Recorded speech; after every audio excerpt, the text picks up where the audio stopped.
There are two new cases of the coronavirus in Queensland, totalling 20 all up, and the state is expected for the number to grow overnight. The Queensland Premier Annastacia Palaszczuk has promised the people she's doing everything she can to contain the virus. She's also been fronting the news with the state's crime crisis. Many outraged the issue isn't being dealt with properly. I spoke exclusively with Queensland Premier Annastacia Palaszczuk just a short time ago, starting with her thoughts on how the coronavirus threat was unfolding in Queensland. We're taking it very seriously. In fact, all of our agencies are now geared up for when this coronavirus could actually take hold in Queensland. At the moment, we're at 18 cases. We're expecting another 2 overnight tonight. It's very serious, but we are planning just as we would for any natural disaster. So I've had all of my agencies in and my ministers. We've done detailed planning. We've made sure we've got extra capacity at our hospitals. We've bought extra ventilators. We also have $20 million to provide extra masks and medicines. So we're prepared as well as prepared as we can be.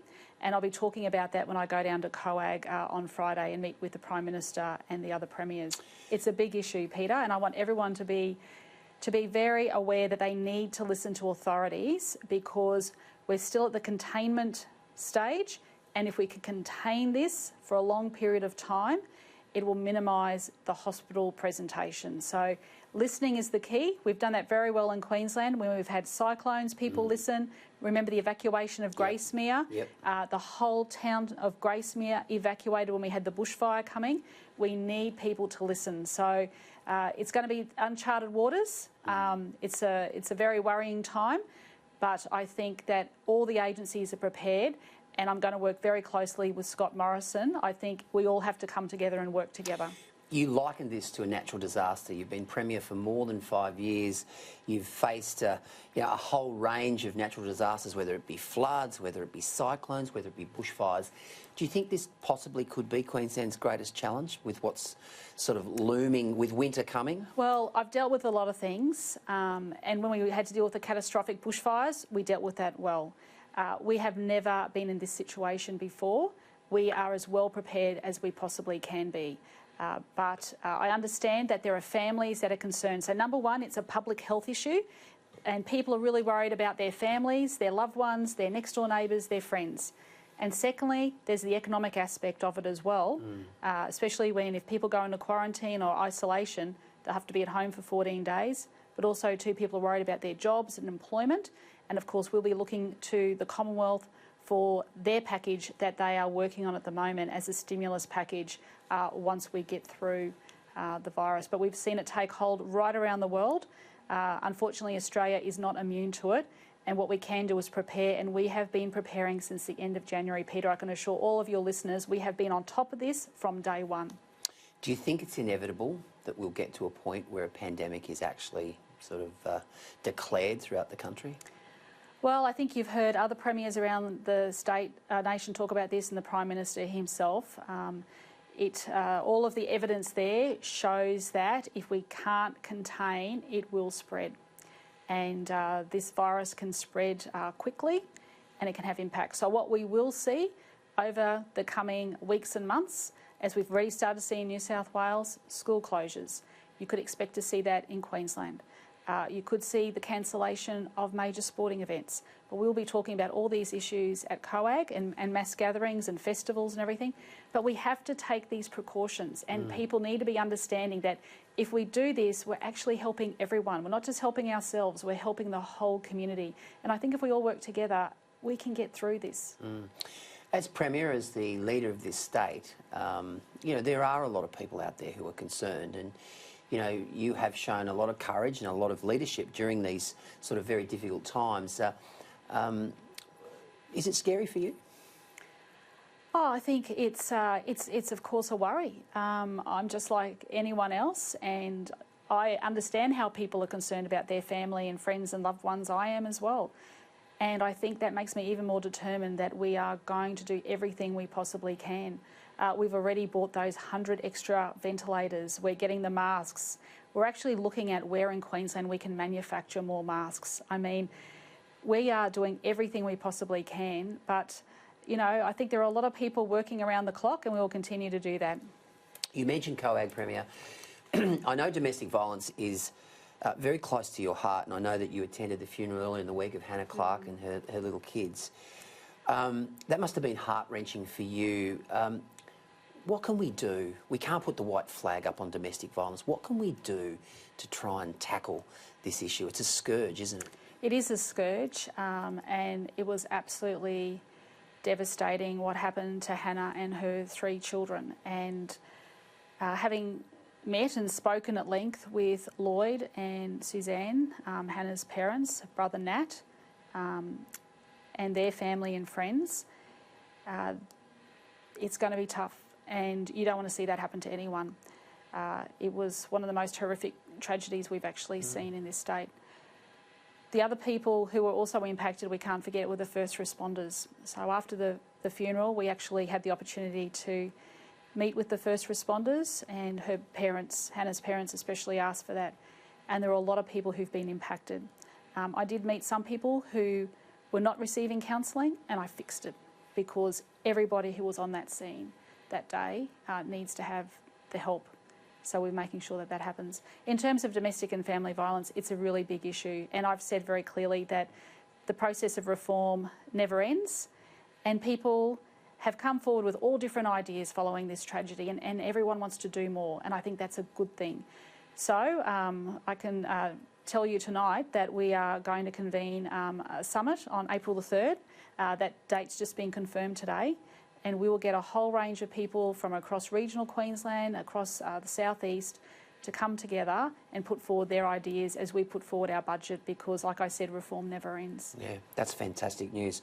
All right, and what about the Commonwealth's role in all this? Because we know that the Commonwealth are taking this extremely seriously. How do we get a national approach? Yeah, well, I think there has been a national approach as well, because we had the first ever, I called for the first ever summit. Yes. And we had that. That was a COAG summit. And since then, the ministers responsible also meet. It's on our agenda at COAG on Friday.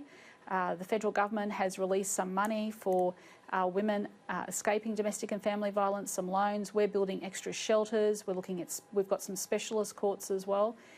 But I think, you know, we need to really look at the fact that respect starts at home, it's in the school, and it's in the businesses that we work in. It's everywhere right across the board. And respect, I think, is fundamental, and treating women with the same amount of respect. Let's switch to North Queensland now. There's been a big issue up there with juvenile crime. You've come out in the last 24 hours and really gone hard with your 5-point plan. Now, your Police Minister, Mark Ryan, is blaming magistrates. There's been a lot of criticism towards that comment, because magistrates actually, you know, implement the law. You're in charge of the law. What do you say to that? Look, I think that what we've seen is some massive reforms that have happened in the youth justice sector. So we've put in over $500 million in terms of expanding our bed capacity. We're building a new 32-bed youth detention centre at Wacol. We've got programs in place to get these young people into work. The best way to break the cycle of crime is employment. That's really important.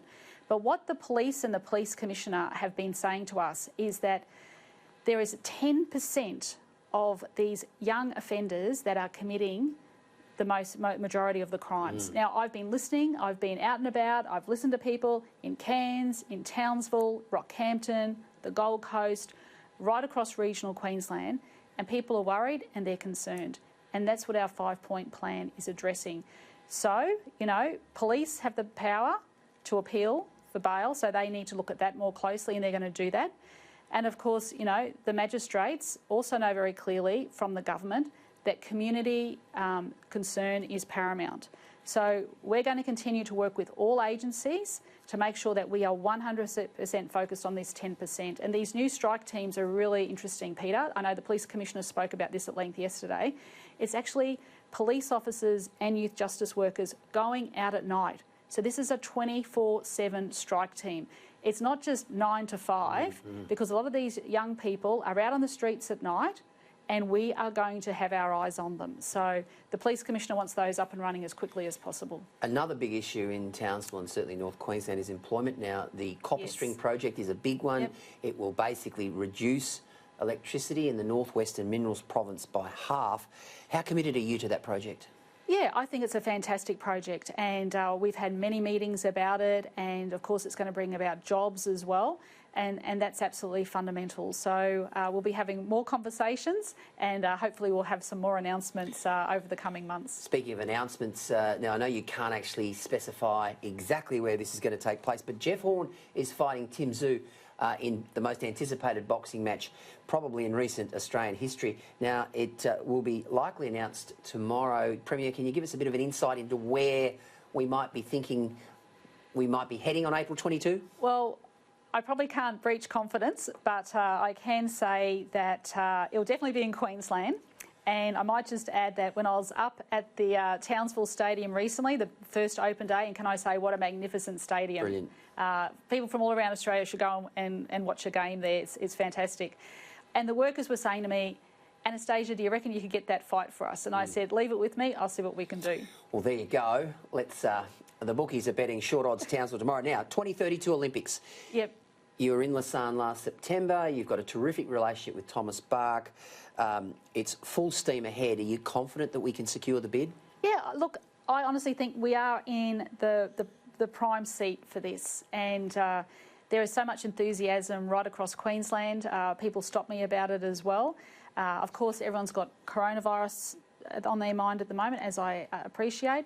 But what the Olympics is, it's about the future. It's about the future of our state, and it's about hundreds of thousands of jobs. So I think that's good for Queensland, and it's something to aim for, and it would set us up for decades to come. Big test, Currumbin by-election on the 28th of this month. You've had long-serving LNP member Jan Stuckey there. You've been on the ground. You've also been out at Bundamba. There's also a by-election there. Are you confident you can win one or two of those seats? Well, look, Currumbin's going to be difficult. We've got a really good local candidate on the ground there, Kaylee. She's been out there. We announced the plan for the extension of the light rail down to the airport. That's needed for the Olympics, so it's good to have that out and about when that's open for community consultation. Look, it's going to be tough. 16 years it's been an LNP seat, but let's see how we go. And Bundamba, I was just out there this morning with Lance, our candidate. So I was at Redbank Plains. I was up there talking to many of the constituents, and and I had a good chat. I was at the coffee club there, and then did a bit of a street walk and stopped and chatted and had a few photos. Now, the Premier of Queensland is a huge film fan. She's been to Hollywood many times, and she's been able to bring a lot of good films here. The big one that's being filmed right now is, of course, the Elvis biopic. Baz Luhrmann is the director, who I know you're very close to. Have you been on set yet, Premier? Not yet. I have caught up with Baz and his team. They're very excited about being here. They think the Gold Coast is amazing. The people, the crews that are there, they've done all the pre-planning. They're almost set to go, and looking forward to it. And what a great coup for Queensland. Who would have thought the movie about Elvis Presley would be made at the Gold Coast studios? Indeed. And Tom Hanks, of course, plays Colonel Tom Parker, who was Elvis's manager. Premier, thank you so much for joining us tonight on Sky News Across Australia. Thank you.